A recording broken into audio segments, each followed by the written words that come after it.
کوئی یقین کر سکتا ہے اس بات پر کہ پاکستان پیپلز پارٹی نون لیگ کا وزیر اعظم بنانے کے لیے پیسے چلائے گی؟ تو اسی وجہ سے یہ سوال بھی پیدا ہوتا ہے کہ اس بات پر کیسے یقین کیا جائے کہ جو ہسٹری ہے آپ کی اور نون لیگ کی، اور بہت زیادہ دور کی بات نہیں ہے، حال میں بھی جس طریقے سے ایک دوسرے کے خلاف ہو گئے تھے، پیپلز پارٹی کو کیا ہوا ہے کہ اتنی آگے جا کے نون لیگ کا وزیر اعظم بنانے کے لیے ایفرٹ کرے گی؟ پیپلز پارٹی کا اس سب میں کیا گین ہے، یا کوئی اشارہ ہے، کوئی ایسی چیز ہے جس کی وجہ سے پیپلز پارٹی یہ سب کر رہی ہے؟ پاکستان کی گین ہے، پاکستان کی عوام کی گین ہے، جمہوریت کی گیم ہے، سلیکٹڈ نظام کو ختم کرنے کا طریقہ ہے۔ یہ میرا 3 سال کا محنت ہے۔ میں نے 3 سال کے لیے محنت نہیں کی کہ اس سلسلے میں خود وزیر اعظم بنوں۔ میں نے 3 سال کے لیے جدوجہد کی کہ یہ غیر جمہوری شخص ہے، یہ سلیکٹڈ شخص ہے۔ سارے اپوزیشن کو ایک پیج پہ آ کے غیر جمہوری ہتھ کنڈا نہیں، جمہوری ہتھیار استعمال کرو، عدم اعتماد لے کر آئے، اور یہ عدم اعتماد کے تھرو جو ہم 100 جلسہ ایک طرف اور ہمارا ایک یہ عدم اعتماد کے کارڈ ایک طرف، اور شکر الحمدللہ اب پورا قوم کو نظر آ رہا ہے کہ یہ کامیاب ہوتے جا رہے ہیں۔ ہم مل کے اس مقصد کی طرف چل رہے ہیں۔ ہم سمجھتے ہیں کہ صاف و شفاف الیکشن ضروری ہے۔ ہم سمجھتے ہیں کہ 2018 کے سلیکشنز جو ہوئے ہیں ان کا ریپیٹ نہیں ہونا چاہیے۔ ہم سمجھتے ہیں کہ جو انہوں نے ریگنگ کروانے کے لیے ریفارمز 2018 سے بعد کروائی ہیں، الیکشن کمیشن کے پر کاٹنے کی کوشش کی ہے، R T S plus E V Ms کے تھرو زبردستی مسلط ہم پہ کرنے کی کوشش کر رہے ہیں۔ ہم نے ان سارے چیزوں کو عدم اعتماد کے بعد الیکٹورل ریفارمز کے تھرو حل کر کے نیا الیکشنز کی طرف بھرنا چاہیے۔ ویسا مگر ظاہر جب نون لیگ کی حکومت کا ڈکلائن شروع ہوا، اس میں بھی پاکستان پیپلز پارٹی کا بڑا کردار تھا۔ جس طریقے سے بلوچستان میں ان کی حکومت گری، اس وقت پیپلز پارٹی نے اون کیا، مگر جب آج سوال ہوتا ہے تو پیپلز پارٹی کے رہنما کہتے ہیں کہ وہ غلطی تھی۔ تو آج جو آپ کر رہے ہیں، کہیں آج بھی نون لیگ اور آپ وہی غلطی تو نہیں کر رہے ہیں کہ یہ تو کہہ رہے ہیں کہ ایجنٹ آف چینج ہیں ہم، مگر ایجنٹ آف اسٹیٹس کو تو نہیں بن رہے ہیں جس طریقے سے ایک اور حکومت کو گرانے جا رہے ہیں؟ سر، ہمارا مقصد حکومت گرانا نہیں ہے۔ جہاں تک بلوچستان کا واقعہ تھا، I don't want to reopen that topic، اس وقت پاکستان پیپلز پارٹی کا ایک ایم پی اے نہیں تھا بلوچستان اسمبلی میں۔ یہ جو ہمارا عدم اعتماد ہے، چاہے وہ بلوچستان کے انسدوں یا پاکستان کا تاریخ بھرا ہوا ہے، اس میں واضح فرق ہے۔ یہ ایک پولیٹیکلی لیڈ آرگینک سیاسی جدوجہد کے نتیجے میں، ایک تسلسل کے نتیجے میں ہم اس پوائنٹ پہ، اس موقف پہ آئے ہیں۔ یہ حکومت ہمارا مقابلہ جمہوری انداز سے نہیں، ووٹوں کے انداز سے نہیں، دھمکیوں سے، وائلنس کی تھریٹ سے، حملے سے کر رہے ہیں۔ آپ خود وٹنس ہیں، گواہ ہو کہ کس طریقے سے ان پچھلے 3 سال میں نہ صرف سیاسی آزادی مگر میڈیا کا آزادی، عوام کا آزادی، عوام کے معاشی حقوق پہ حملے ہوئے ہیں۔ اگر ہم اب یہ کام نہیں کرتے تو ہم کب کرتے ہیں؟ ہمارے اوپر ایک بہت بڑا ذمہ داری ہے۔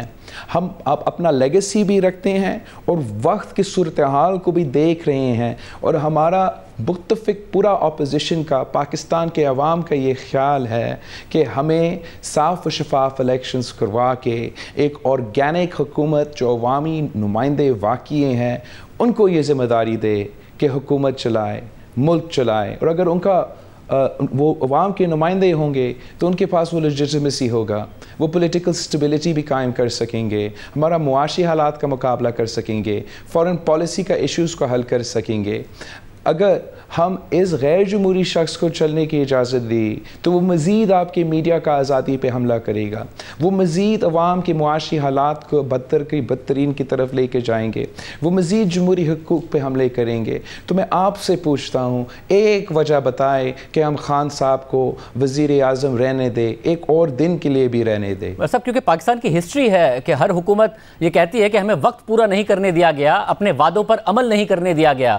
وزیر اعظم عمران خان بھی یہی کہہ رہے ہوں گے کہ اگر مجھے وقت دیا جاتا تو میں چیزیں بہتر کرنے جا رہا تھا۔ تو 5 سال اگر ایک حکومت کو مل جائیں تو یہ زیادہ بہتر نہیں ہے کہ وہ ان کے پاس یہ جواز نہیں رہے گا کہ جی مجھے 5 سال نہیں ملے اس لیے میں ڈیلیور نہیں کر سکا، اور آپ کے پاس یہ تنقید کا موقع ہوگا کہ ان کو 5 سال ملے تھے پھر بھی نہیں ڈیلیور کر سکے۔ آپ کا جو سوال ہے وہ بالکل ہی درست ہے، ویری امپورٹنٹ کویسچن ہے۔ آپ مجھے موقع دے اس سوال کا جواب دینا۔ پاکستان کا تاریخ آپ کے سامنے ہے، ہمارے سامنے ہے۔ جو آج ہم حملے کر رہے ہیں، جمہوری حملہ کر رہے ہیں، عدم اعتماد کے تھرو، ووٹ کے تھرو اس وزیر اعظم کو ہٹانے جا رہے ہیں، یہ پاکستان کی تاریخ میں ہوا نہیں ہے۔ پاکستان کی تاریخ میں ایک دوسرا طریقہ اپنایا گیا ہے، حکومتیں کو گرانا، حکومتیں کو ختم کرنا۔ میں نہ کالا کوٹ پہن کے عدالت کے سامنے پہنچا ہوں، میں نہ گیٹ فور پہ کٹکٹا رہا ہوں، میں پارلیمان میں جا کے اس شخص کا مقابلہ کر رہا ہوں، اور میں سمجھتا ہوں یہ جمہوریت کا انتقام ہوگا کہ ہم اس سلیکٹڈ نظام کو جمہوری طریقے سے ہٹائیں۔ جہاں تک پاکستان کی تاریخ ہے اس کو ہم نے درست کرنا ہے۔ درست کرنے کا طریقہ کار کیا ہے؟ کیا ہم اس غیر جمہوری شخص کو 5 سال بھی مکمل کرنے دیں؟ جس انداز سے اس نے الیکشن ریفارمز نہیں، الیکشن ریگنگ ریفارمز کروائے ہیں، اسی طریقے سے 2023 کے الیکشنز پھر سے اس کو دھاندلی کرنے کی اجازت دے؟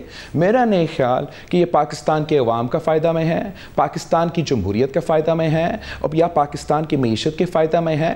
خان صاحب کے پاس یہ ایکسکیوز نہیں رہے گا، ہم اس کو سیاسی شہید بننے نہیں دیں گے۔ یہ چاہتا ہے کہ کوئی اور طریقہ ہو، کوئی کرائسس سچویشن بن رہا ہے، کانسٹیٹیوشنل کرائسس بن رہا ہے، کوئی تیسرا فورس پرووک ہو جائے، ہم اس کو جمہوری طریقے سے پہلی بار پارلیمان سے تھرو ایک وزیر اعظم کو ہرا کے گھر بھیجیں گے۔